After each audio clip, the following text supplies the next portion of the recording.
Hello everyone, Shamsun Nahar blog channel থেকে আরও একটি রেসিপি নিয়ে চলে এলাম।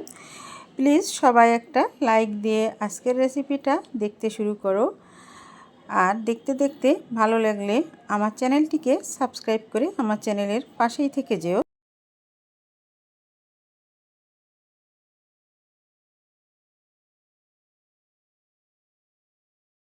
আসসালামু আলাইকুম বন্ধুরা, এখানে আমি গরুর মাংস নিলাম। তো কতটুকু সেটা বলতে পারবো না, কুরবানির মাংস। তো আমরা কিন্তু কোরবানি দেইনি, আমাদের আত্মীয় স্বজনে যে মাংস দিছিল সেই মাংস। এখানে আমি সব রকমের মশলা নিলাম, আর নিলাম আলু। বন্ধুরা, এখানে দেখো আমি কড়াই বসিয়ে দিয়েছি, আর তেল দিয়ে দিচ্ছি পরিমাণ মতো কড়াইতে। এরপরে দেখো আমি দিয়ে দিচ্ছি শুকনো উপকরণগুলো দিয়ে বেশ কিছুক্ষণ একটু নেড়ে চেড়ে ভেজে নেব, তাহলে এর ফ্লেভারটা এত সুন্দর আসবে। এরপরে দিয়ে দিচ্ছি আমি পরিমাণ মতো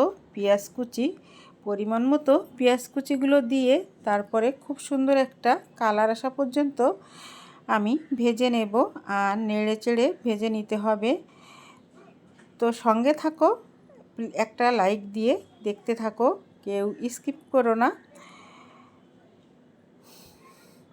বন্ধুরা, পেঁয়াজটা বেশ একটু কিন্তু নরম হয়ে গেছে, আর কালারটাও একটু চেঞ্জ হয়ে গেছে। এখন আমি দিয়ে দিচ্ছি প্রথমে জিরা বাটা, তারপরে দিয়ে দিচ্ছি আদা বাটা, এরপরে দিয়ে দিচ্ছি শুকনা মরিচের গুঁড়া।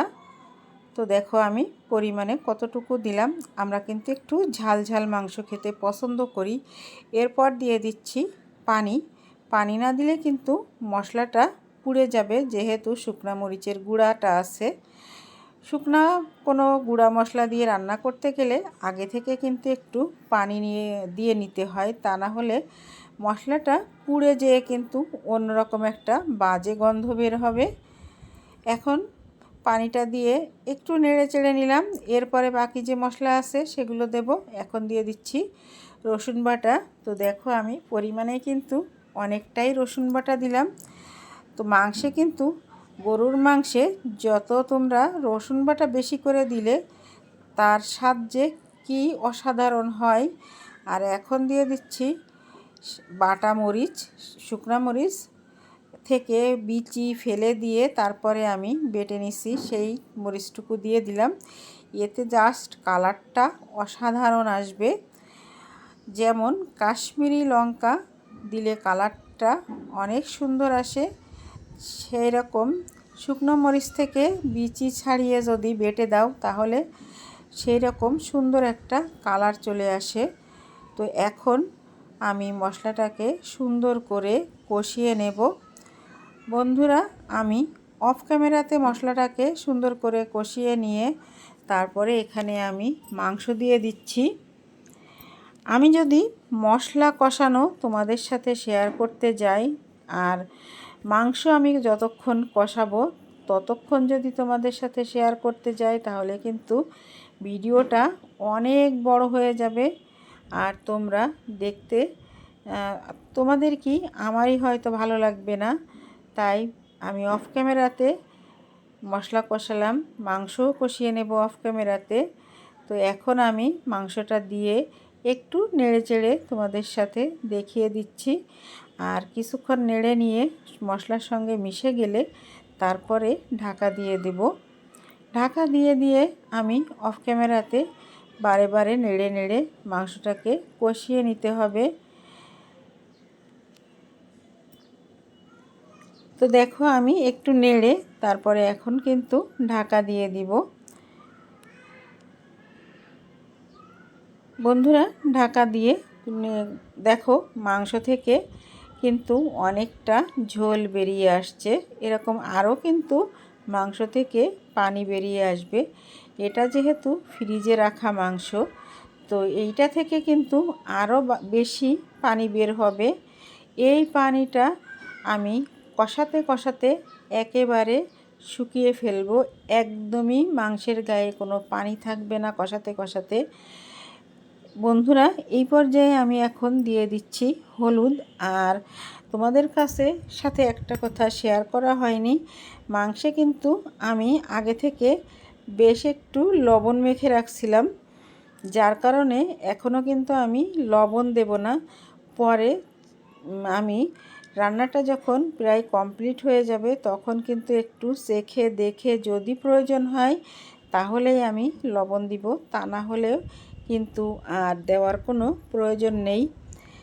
আমি যেহেতু লবণ মেখে রাখছি, আর এই লবণটা মেখে রাখলে কিন্তু মাংসের ভিতর পর্যন্ত সুন্দর একটা স্বাদ হয় আর লবণটা ঢুকে যায়। তো দেখো আমি বারবার ঢেকে ঢেকে মাংসটাকে কষিয়ে নিচ্ছি। ঝোল কিন্তু অনেকটাই কমে আসছে।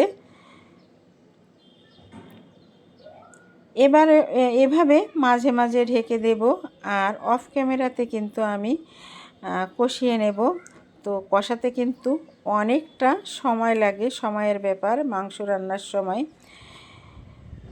এর কারণে সম্পূর্ণটা কিন্তু তোমাদের সাথে শেয়ার করা হয় না। এই যে আমি দেখো এখন লবণটা চেখে দেখলাম, তো মনে হচ্ছে লবণ আর লাগবে না। যদি লাগে আমি এখানে কিন্তু আলু দিব, তাই হয়তোবা পরবর্তীতে লাগতে পারে, তাই পরে আমি লবণ আরও কিছুটা যদি লাগে দিয়ে দিব।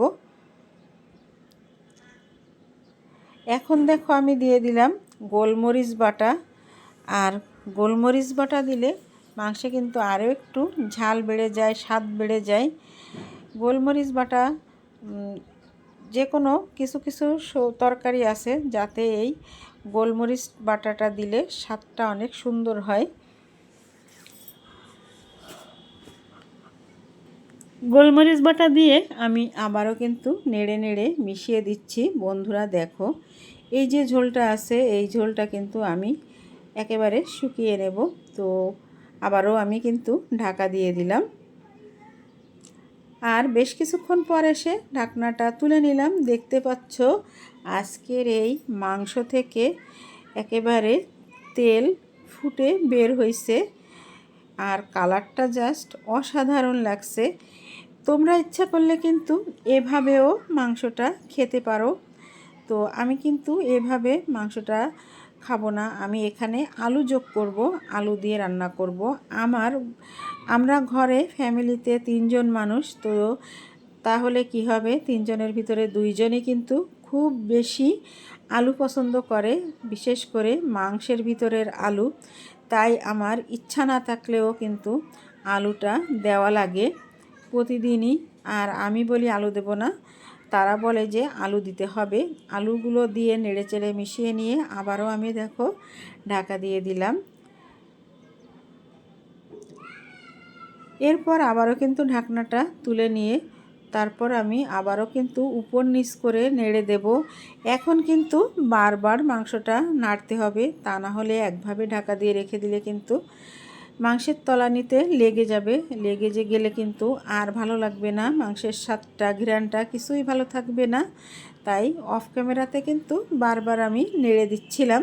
বন্ধুরা আমার আলু মাংস একসঙ্গে দিয়ে কষানো কিন্তু হয়ে গেল। আর এখন আমি মাংসের ভিতরে ঝোলের পানিটা দিয়ে দিচ্ছি। আমি ঝোলের পানিটা কিন্তু গরম করে একেবারে ফুটিয়ে তারপরে দিয়ে দিছি। এভাবে মাংসে বা তরিতরকারিতে গরম পানি ইউজ করলে কিন্তু সেই রান্নাটার স্বাদ কিন্তু অন্য রকম হয়। তোমরা দেখতে পারো এভাবে। যদি ঠান্ডা পানি দিয়ে রান্না করার স্বাদ একরকম, গরম পানি দিয়ে রান্না করার স্বাদও কিন্তু আর এক রকম হবে। জলের পানিটা দিয়ে আবারও আমি ঢেকে দিয়ে রান্না করব, আর কিছুক্ষণ বাদে বাদে এসে আমি দেখব। বন্ধুরা দেখো ঝোলের পানিটা দিয়ে ঢাকা দিয়ে তারপরে আবার কিন্তু ঢাকনাটা তুলে নিলাম, আর আবারও আমি নেড়ে দিচ্ছি আর দেখে নিচ্ছি আলুটা সিদ্ধ হলো কি না। তো এই যে আলু দিয়ে মাংস রান্না করলে কিন্তু একটু সামান্য ঝোল রেখেই রান্না করতে হয়, তা না হলে কিন্তু পরে আলুতে কিন্তু অনেকটা টেনে নেয়। আজকের রান্না কিন্তু আমার কমপ্লিট, আর আমি চুলাটা বন্ধ করে দিছিলাম, সেটা স্কিপ হয়ে গেছে। পরবর্তীতে তোমাদেরকে আমি দেখাচ্ছি আমার আজকের মাংস রান্নার ফাইনাল লুকটা। বন্ধুরা এরপরে আমি পরিবেশন করে নেব বা সার্ভ করে নেব। তো সঙ্গে থাকো আর দেখতে থাকো। বন্ধুরা, আজকের আমার এই রেসিপিটা কেমন লাগলো কমেন্টের মাধ্যমে জানাবে। ভালো লাগলে লাইক কমেন্ট শেয়ার করে দিও। আর আজকের মতো এখানেই বিদায় নেব। আল্লাহ হাফেজ, আসসালামু আলাইকুম।